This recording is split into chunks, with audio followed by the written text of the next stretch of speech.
Good afternoon. Welcome, everyone. Thank you so much for the great introductions, and we'll just start right up there.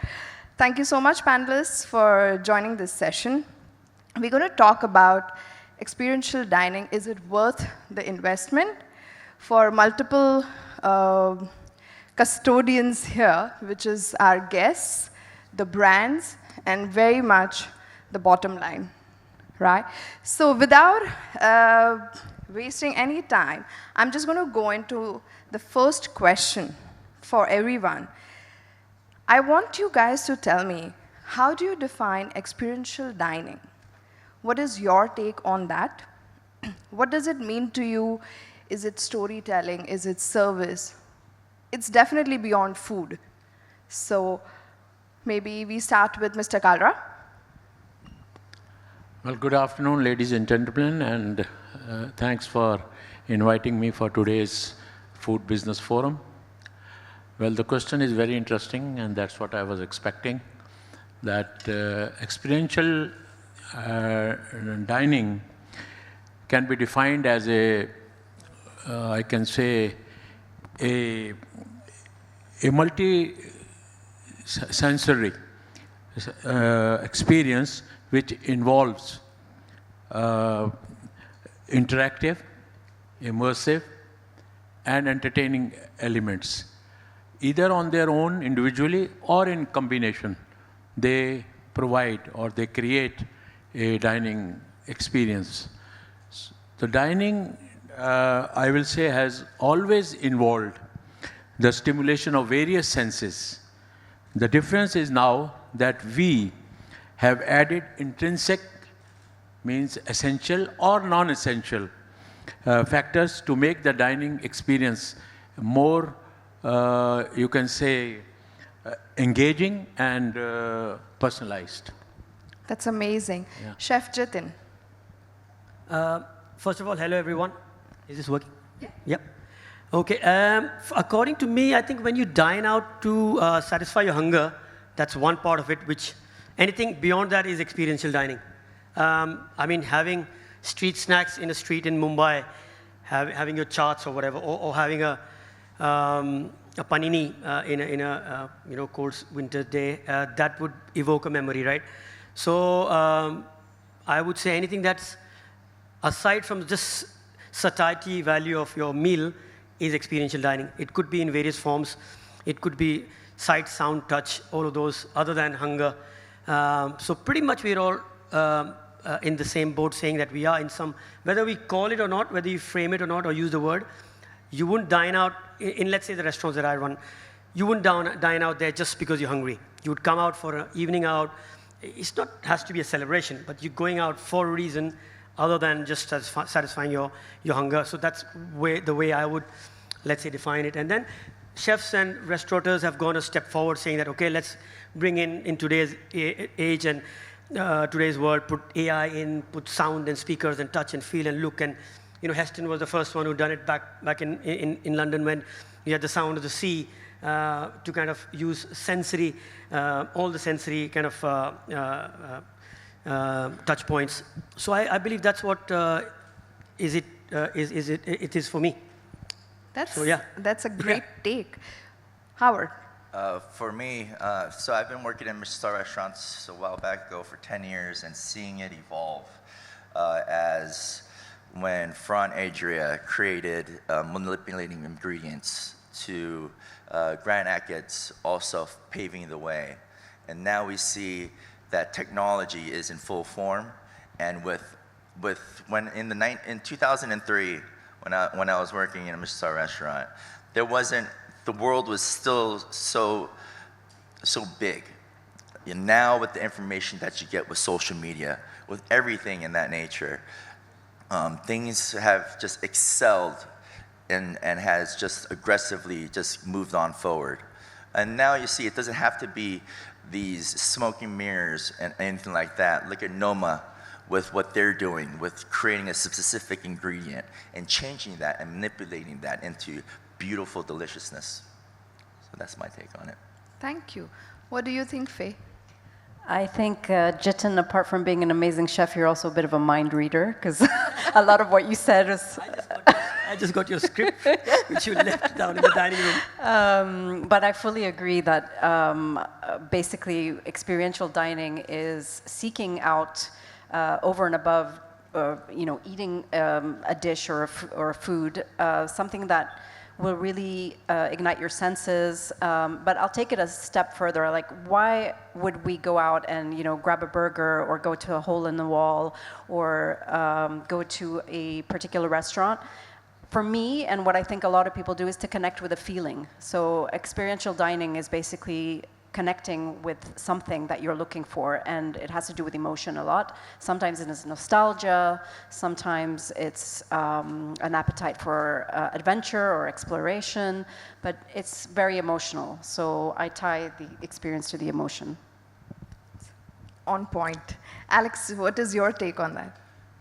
Hello, everybody. As for me, today the great food is not enough. The guest wants to get something more. They want to get emotions, storytelling. They want to get performance inside of the restaurant and any hospitality industry. In our big restaurant chain, I can say big, major, and we are trying to combine digital art, immersive storytelling, haute cuisine, of course, and best service. And our mission right now to create gastro theaters around the world. I think this idea, very modern, very interesting, and it will help our business to be not to be boring, because the food, it is food. You can taste the food everywhere. And I think if it is a restaurant, the food will be perfect. But our audience wants to get something more. So on this point, so the word is the trend, right? So definitely the consumers today, they just don't demand food, like Chef said. It's beyond, it's not about just being hungry. Like Faye said, that they just don't want something regular. They want the whole experience. So what is it that, what do you think, what's driving consumers or our customers to experiential dining, right? So like I remember just now Faye said that emotional connect. But for me, that also is with regular food, right? So what's different with experiential dining is that the content creation, it's the show, it's something additional. Chef Jitin, what is your take? Like, what's that element?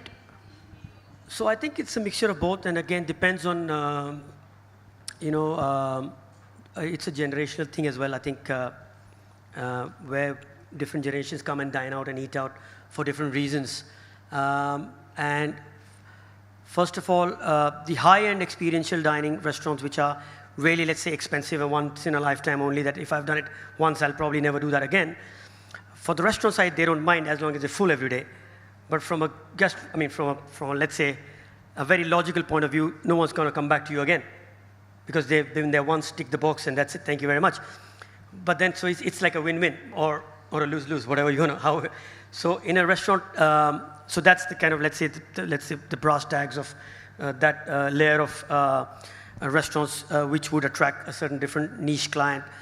But then when it comes to the masses and comes to the younger generations, they are finding something that would connect their, let's say, for example, my daughter's 20, so I can relate to that generation and why she would eat out and what connects to her fashion choices and food choices for that matter. And sometimes it's trends. If it's matcha's going along, she would, oh, I love my matcha, that kind of thing, which is, it has been there for centuries. I've joined that bandwagon. I love matcha. No, again, nothing against matcha and nothing against trends and jumping on the bandwagon. But things were there, but it's just that how they got into the limelight and then suddenly become Instagrammable, become a social norm and social validation. So that generation depends on that. I mean, I don't even know what generation I'm, what band I lie on, but yes, I'm trying to follow the trend. I don't even have a TikTok account, which I've been told to, told off by my daughter to have a TikTok account, which helped the restaurants as well as my brand building. But that aside, so there are various, let's say, draws for various people who would make them eat out or show they've been there or done that. Even if you're standing in a queue, I would get frustrated and go somewhere else because it's me. I can't be bothered if I see 100 people in front of me. But whereas someone else would stand there because there are 100 people in the queue and photograph the moment and enjoy the moment of waiting for that XYZ, whatever that is. Agreed. So for me, that is also experiential, right? Sure, So, for sure. So that's how I look at it, and saying that I don't even know what the question was now. we wanted to hear from you when we heard that, so that's fine. There you go. I gave my 2 cents. So No, that's the Thank you. consumer demand, basically. But that's your take on that, so which makes sense. So my question to Mr. Kalra is, so what happens at Lavang? So what is that consumer behavior, what brings people to the restaurant? Yeah. Well, let me tell you that 40 years back when I started my own business in Kuwait, at the moment I'm having a leading chain of restaurants in Kuwait. And I fully agree with Chef Joshi, what he said just now, that in our time, when I started my career, everybody was looking at the quality of food. They were looking at the ambience of the place. Even ambience was also not very important, but quality was very, very important. But now, why this Lavang has come up, and let me tell you today, it's a dream project of my daughter who's sitting in the audience, Divya. And she was very adamant, as Chef mentioned, that the younger generation, they want to experience things besides fine dining or besides getting good food. They want to be seen. Every dish, they want to have a click on that so that they can tell their friends that they are in that place. But I can tell you one thing, with my experience, whatever you may do, you may go for artificial intelligence, augmented AR or anything, but the quality of food definitely plays a vital role in getting the consumers. And secondly, with the younger generation like my daughter, definitely she has now deviated. The same dishes what I have been serving for all these 40 years, I can give you a very small example, which I'm sure Chef will understand. Now like saag paneer, it's a very common dish you get in every fine dining restaurant, you get in every dhaba, everywhere. But now she has come up with an idea of saag burrata. So this is something modern. Another example I can quote you, okay, to some extent I agree, to some extent I don't. But this is the demand nowadays, what people or the younger generation would like to experience. Another very small, quick example I'll give you, which is very simple. French fries with butter chicken on top. I never heard when I started my career as a chef in Taj Bombay. But now this dish has become very popular. It's nothing, it's French fries on top, you just have a butter chicken. And they love it, especially the young kids. I'd eat it. Caviar chicken nuggets, anyone? I was just going to ask you guys, tell me that weird combination that you guys like, and everyone was like, really?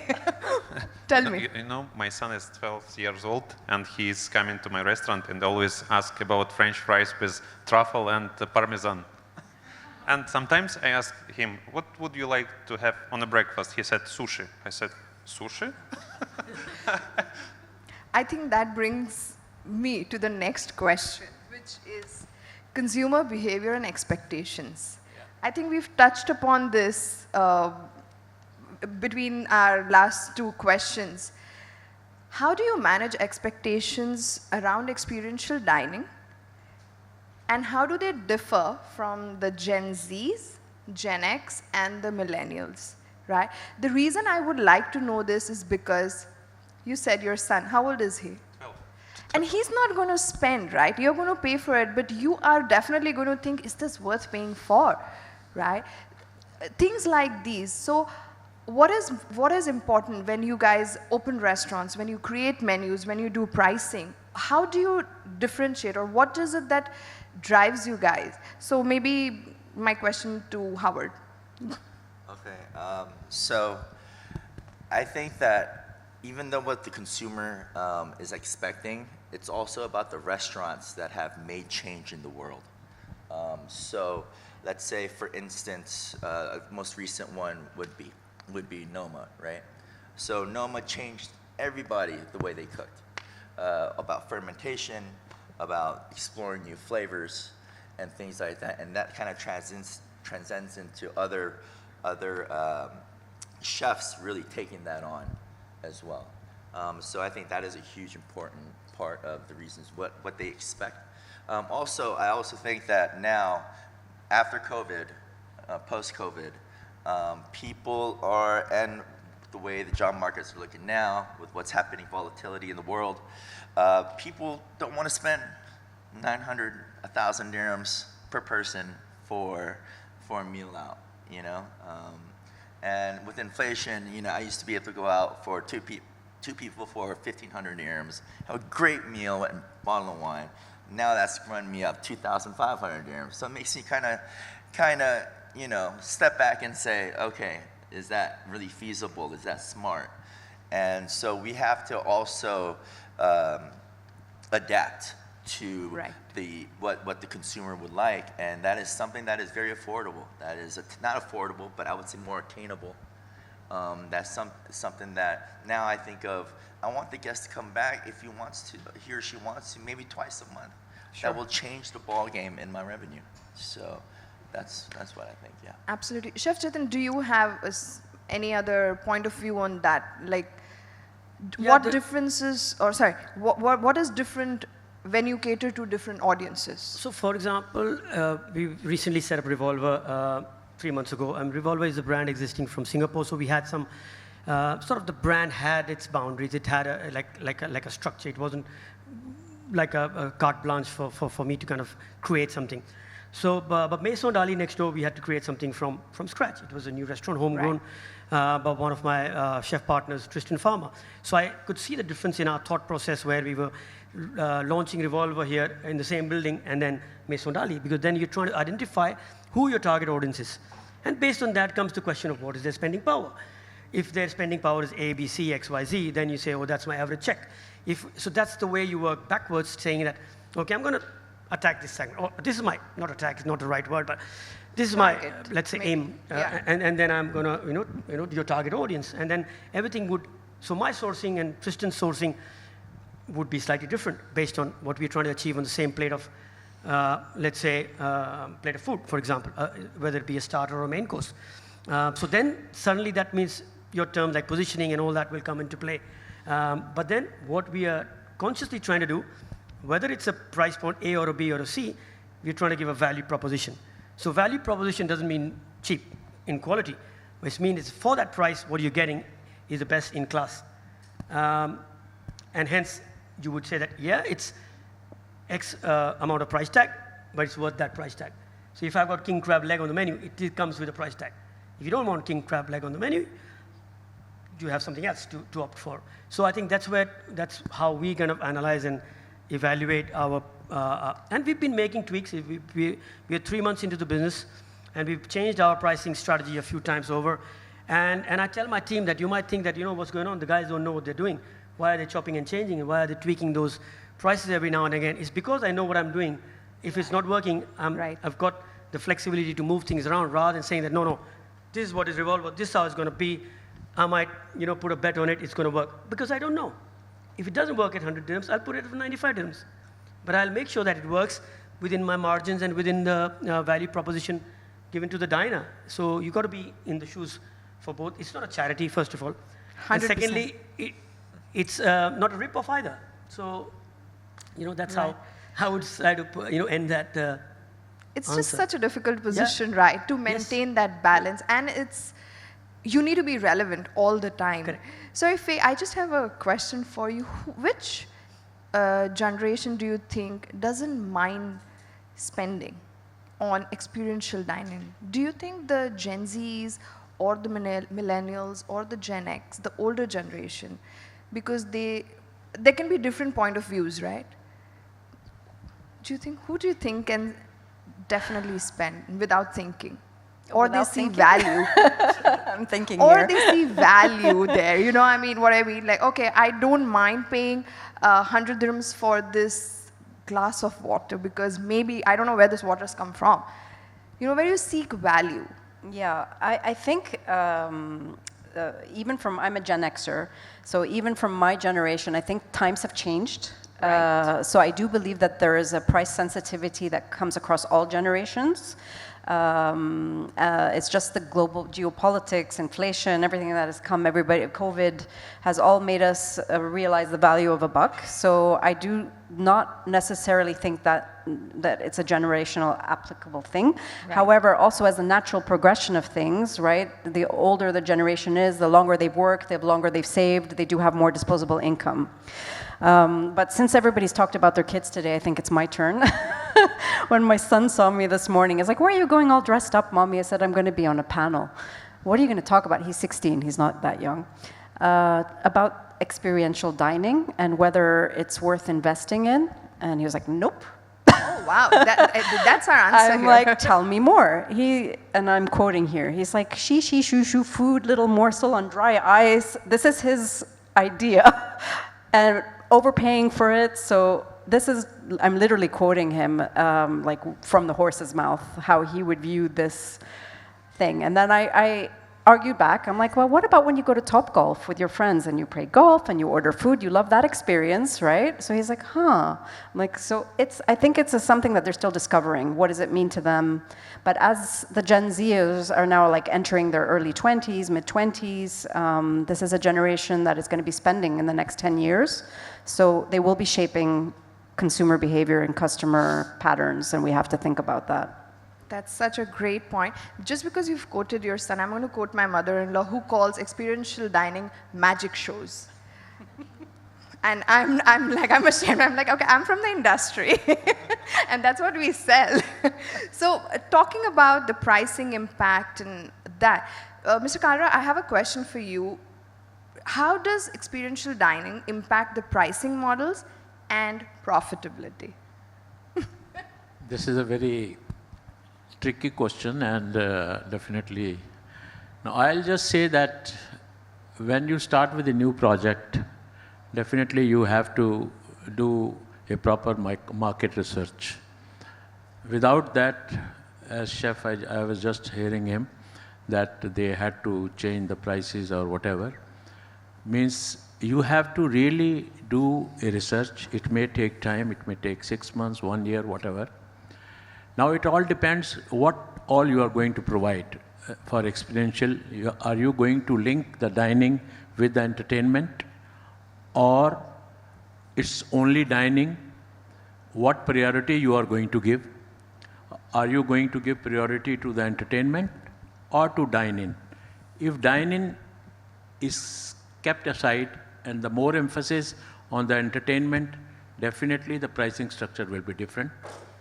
And vice versa, if you put a stress on dine-in and entertainment as a supplement to dine-in, then definitely again the pricing will change. So these two structures definitely have to be considered, and based on these two structures only you can decide the costing, the menu prices, and your profitability. That's what I have to say. 100%. So on that, my question is for Alex. I think you knew I'm going to ask you this, right? So what kind of partnerships offer most value for ventures like experiential dining? So say entertainment or tech. I think today is not about fancy categories, big names. What matters most? It is having shared value and common story. The best partnerships when the brands bring creating something real, not just show off. It's not about it's not only about fashion, food, or tech. We are always asked, do you believe in the same things? Can we inspire each other? At White Rabbit Family, the best results when the brands bring ideas, creativity, energy, not just logos. And modern people, they knew when the brand is honest or meaningful. If it's true, they care. If not, they will move on. As for us, the best partnerships aren't about being big. They're about being true. That's definitely a takeaway for today. My question to Faye is next. What does the future of experiential dining look like in the next 2 years? For me, it's definitely not 5 or 10. 2 is also, I don't know, unimaginable, but at the rate things change, especially in Dubai. Yes, it's just so fast. And like I said, it's so important for chefs and business owners to keep up to it. So what's your take? It's going to become more mainstream? Is it going to be more tech-driven, or it's still going to be or hold its niche luxury there? I think Dubai is a unique city because of the diversity, because of the the amount of visitors that come here. So the dynamics of the city allow for how Chef Jitin said about the tick the box exercise, right? The more people pass by to tick that box, you have a bigger pool of a target market. So I think Dubai lends itself for innovation, for experiments, for pushing boundaries. And I feel that across all areas of F&B, Dubai has done that. So I do believe there will be more of that, and we will be seeing things that maybe we can't even imagine on the stage right now, even in the next couple of years. So I'm looking forward to that. I think we will be surprised. That's what the future holds.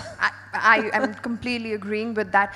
So, Mr. Kalra, my question to you is, because you've been there, done that, you've managed restaurants by yourself, what are the biggest operational challenges that you faced in running experiential dining? And how do you maintain this balance in creativity and scalability?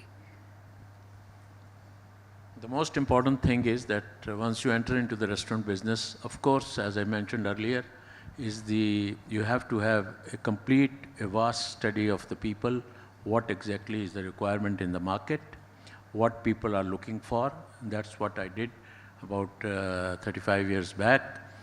And the most important thing, as I mentioned, the food quality has to be good. There is no reason. You cannot compromise on the food quality, whatever you may do it. So the hiring part has to be really good. Your chefs have to be selected very discreetly, and you have to ensure that they maintain the quality throughout. And that's what we have been doing for the last 35 years. And that's how I have been motivated by my daughter to come to Dubai market. Although I know Dubai market, as one of my colleagues, they just mentioned, that it's a very, very highly competitive market. To survive in this market, definitely you have to have some skills to stay on. Thank you. Yeah. Howard, my question to you is, which experiential dining model has been successful globally, right? Is there any example that you would like to share that we should learn from or you look up to? I gotta say, from my own experience, there's several restaurants that made imprints on me. I believe that the places that I've eaten at here, Row 45, was a great restaurant. Zen in Singapore, they have friends in here as well. One of the best meals in my life. $2,000 a person, but I'll spend it again in a heartbeat. And it all, I think, comes with the service, the way everything makes you feel, the way they bring you into 3 different rooms during your meal. And those are the type of things that will make you never forget that restaurant. And those are the ones that you strive for, to look for, to pay for. And those are the ones that are always going to be around. Chef Jitin, do you have any restaurant that you really look up to, or you think that that's... So many. As a chef, that's what we do. We kind of browse, and with internet and, I mean, social media, you can keep a track of what's happening around the world, and the best chefs around the world, obviously, I look up to as well. But then it's about creating a memory, I feel. Because from what Howard said, I can relate very, very clearly, like on point, because I'm a chef and we kind of think differently. But then the masses don't think like that. So for me, if I have to put the shoes of the masses and say that, okay, am I creating a memory? So for me, that becomes, so for example, in my restaurant, I have 8 chairs on the counter. So we're working on developing a chef's counter kind of an experience where you're within the same restaurant, but you've created an immersive experience within an experience. So I don't have to, get a robot or an AI or a digital scanned menu or something. All I have to do is be myself and do what I do, just exclusively for those 8 people, so that becomes experiential for them. So it's also about personalization these days. So you can get a Hermes bag for like X amount of dollars if you have purchased so much in Hermes, but all you have to do is go to India, get a handcrafted, hand-stitched bag with your name on it, and that would create that value. It's not just about the money that I've paid for it, but the thought has gone to print your name or your initials on chopsticks, for example, in restaurants. And those little things that suddenly makes it, oh my God, what was that? And that experience wouldn't fade your memory. So I remember a meal in 2006 at the French Laundry. I mean, if you have to wait. So for me, that becomes my benchmark. But do I remember any other dishes from any other meals? Probably not. But I do remember that oyster and pearl was the opening gambit of that meal in 2006 when I was a young sous chef for Gordon Ramsay. But then those moments would also be not just because it was French Laundry and I was in awe, because even when you enter, before you enter, you're already in awe. So that battle has been won by the brand and by the chef. But then that memory could be evoked by something which was not expected, and you're going with an open canvas and saying, oh my God, what was that?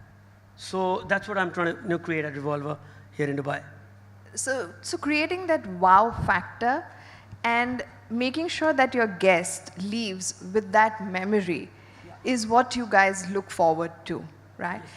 Yeah. And I'm sure people, if I'm leaving with a memory like this, I wouldn't even remember that, did I pay 2,000 dirhams for this? Because probably what was important is that experience, right? So I think, Howard, if you can tell me, how often do you jump on trends? I remember chefs saying that because Revolver is 3 months old, you're changing menus, you're tweaking things. But how does it work for you? I think for me, as Chef said, I did work at the French Laundry, and the menu changed every single day. It was one of the first restaurants that would tell me, as a fish cook, be like, I have salmon. What do you want to do, chef? And you're like sitting there like, oh my God. We spoke about it when you came back. Oh my God, it's just an anxiety Probably attack. I just want to eat it. It was just like an anxiety, but it makes you a better chef, and it makes you think about components and ingredients and heat and cold, everything together. So yeah, I think everything in the experience in itself, like French Laundry was one of them. Alinea as well was another restaurant that resonates deeply. They were the first ones that won awards saying that they weren't serving really real food, right? Because it's all gastronomy. It was all tricks and surprises, but it felt genuine, and there was a lot of thought brought into that as well. So yeah. Amazing. Chef Kalra, my question to you would be, how often do you think restaurants should, especially experiential dining restaurants, should jump on trends or change their menus? Do you think it's something always has to keep happening? Well, I don't think so that it has to be very frequent, but this is what you keep on doing the analysis. When you interact with the guests, when they come, they dine with you, definitely they share their opinion with you about the dishes, what they had. Sometimes they even give you a lot of ideas which you should record, which you should keep in mind. And if you think that this particular item is in demand, so definitely that should be kept in mind. And if your kitchen facility allows, then definitely in your next change, you must consider that. So that's how we frequently change the dishes. Great. Faye, what kind of market research goes into, say, in this kind of investment? Because of course, experiential dining restaurants are not everyone's cup of tea. So, and it's a great amount of investment. So what kind of research goes into that? I mean, I think at the end of the day, you approach it like a standard business style. You need to do your financial feasibility, and check the market, competition analysis, data in terms of the population, the demographics, spending powers. So I would see it as no different than any other analysis. Like for me, even the smallest coffee shop investment needs a thorough financial and marketing feasibility. I would also look at this as if somebody's looking to invest a high capital, high risk F&B investment, it would be more prudent to have that as a wider portfolio. Like if you're an F&B group and you have, you know, a different set of products, and then it's like looking at it as an asset portfolio, right? You have some more lower risk, higher risk, medium risk, and it balances all of that out. So I mean, I'm talking about when we're talking about experiential as one of those that we've categorized that has the higher capex and opex and things like that. Because for me, experiential dining is all dining. Okay. So now this question is for everyone, and I'm going to start with Alex. If you could launch a no-holds-barred dine-in experience, what would that be? So there's surplus money, there's no restriction. You just get a brief saying, all hands there. Tell me. You know, as for me, I think this is the same vision like our company vision. I have already told about the gastro theaters, and we apply this method for all restaurants. Some of them with all aspects of this method, you know, like a krasota, we are trying to give our guests unforgettable emotions, and I agree with all speakers that the guest needs to get emotions and remember his experience, and it will be, I think, one of the best emotions that he will give anywhere. You know, I met one person from government, Rasselheim tourism government, and you know, when I present myself, he said, I've been in Moscow in White Rabbit. You know, it was my best experience. I want to get it more. I said, of course, it's not big deal. We can meet with you in our restaurant in Dubai. He asked me, do you have a restaurant here? I said, yes. I want to repeat my experience and get the same emotion like I get before. And in another restaurants, we just applying some aspects of this method. I mean, gastro theaters, we are doing presentation, we are doing storytelling.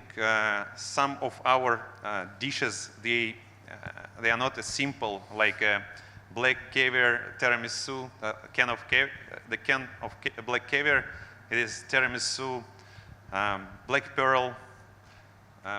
And when I speak with our guests, I asked about their emotions, and they said